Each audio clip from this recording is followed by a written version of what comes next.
Particular কোনো একটা text message হয়তো বা তার বয়ফ্রেন্ড বা গার্লফ্রেন্ড সিন করেনি, তার পড়ায় মন বসছে না।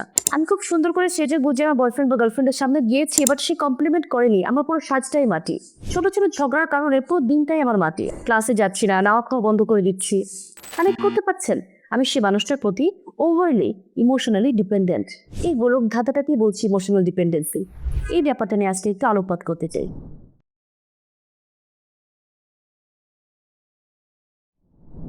প্রেম, ভালোবাসা কিংবা লাভ, এই শব্দটাকে হয়তোবা কোনো একটা স্ট্রাকচার্ড ডেফিনেশনে কখনোই ডিফাইন করা পসিবল নয়। Sigmund Freud, father of psychology, ওনার মতামত ছিল ভালোবাসা সম্পর্কে, যার মূল সারমর্মটা অনেকটাই এরকম যে love is a complete psychological disorder. Yes, love আসলেই একটা সাইকোলজিক্যাল মেস বা মনের একটা মেসি কন্ডিশন, রাইট? তাই বলে যে প্রেমে পড়া বারণ সেটা বলছি না, কিন্তু ভালোবাসা এমন একটা অনুভূতি যে অনুভূতি আসলে আমাদেরকে লজিক্যাল রিজনিং থেকে অনেকটাই দূরে সরিয়ে পুরোপুরি ইমোশনাল বানিয়ে দিতে পারে অনেক সময়। আজকে একটা স্পর্শকাতর বিষয় নিয়ে কথা বলবো, সেটা হলো যে দেখুন, জন্ম থেকে শুরু করে মৃত্যু পর্যন্ত আমরা কোনো না কোনো সম্পর্কে আবদ্ধ। মূলত স্পর্শকাতর এই বিষয়টা হলো আমাদের কনজুগাল বা লাভ রিলেশনশিপ বা যে কোনো কমিটেড রিলেশনশিপে সঙ্গী বা পার্টনারের প্রতি অতিরিক্ত ইমোশনাল ডিপেন্ডেন্সি বা আবেগীয় নির্ভরশীলতার জায়গাটা। এই ব্যাপারটা নিয়ে আজকে একটু আলোকপাত করতে চাই।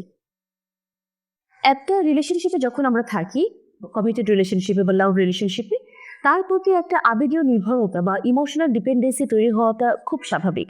তার প্রতি আমার লাভ থাকবে, কেয়ার থাকবে, অ্যাফেকশন থাকবে, এবং তার প্রতি আমার কিছু এক্সপেকটেশনসও থাকবে। এগুলো না থাকলে তো সেটা ডেফিনেটলি আর রিলেশনশিপে গড়াচ্ছে না, রাইট?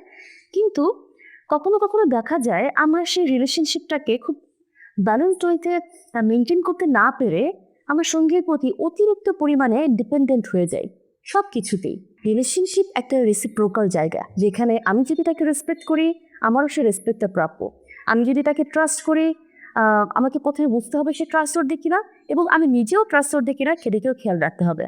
এই রেসিপ্রোকাল রিলেশনশিপে, যেখানে দায়িত্বের জায়গাতেও সমান ভূমিকা থাকা প্রয়োজন, আমরা সেদিকে আলোকপাত না করে ফুল ফোকাসটা দিয়ে দিই সে মানুষটা আমাকে কতটুকু কেয়ার করছে, সে মানুষটা আসলে আমাকে গুরুত্ব দিচ্ছে কিনা, সে মানুষটা আমাকে ভ্যালু করছে কিনা, সে মানুষটা আমাকে কিভাবে করে ম্যানিপুলেট করছে। আমি আস্তে আস্তে করে তার ম্যানিপুলেশনে হয়তো ম্যানিপুলেটেড হতে গিয়ে একটা ট্র্যাপে পড়ে যাই, একটা গোলক ধাঁধায় পড়ে যাই।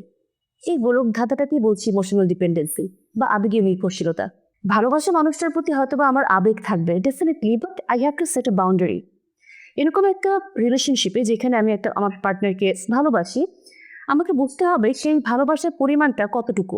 আমাকে একটা রেসপেক্টফুল হেলদি বাউন্ডারি আছে, নাকি আমি সেলফলেস হয়ে ডেডিকেশন দেখিয়েই যাচ্ছি।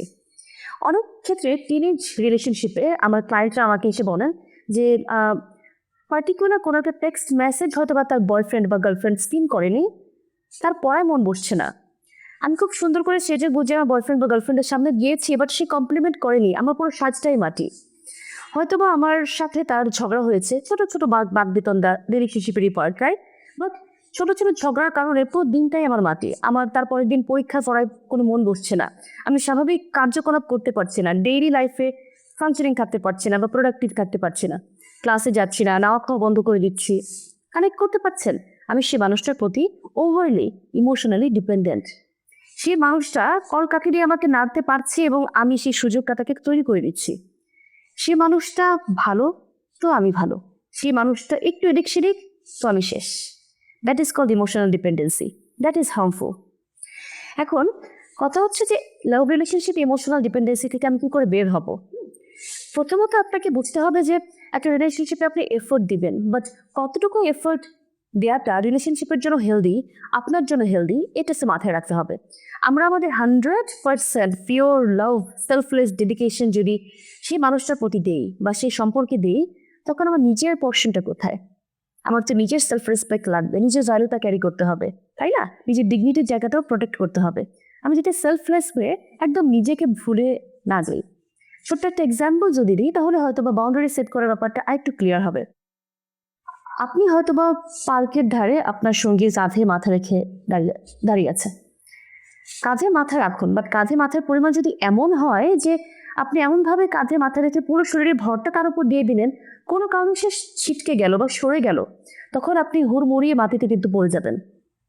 এই ডিপেন্ডেন্সিটা খারাপ। আপনি যাতে টাল সামনে উঠে দাঁড়াতে পারেন। মাই মেসেজ ইজ দ্যাট। ঠিক আছে, আমি সবসময় বলি প্রেমের বা ভালোবাসার বিপক্ষে আমরা নই।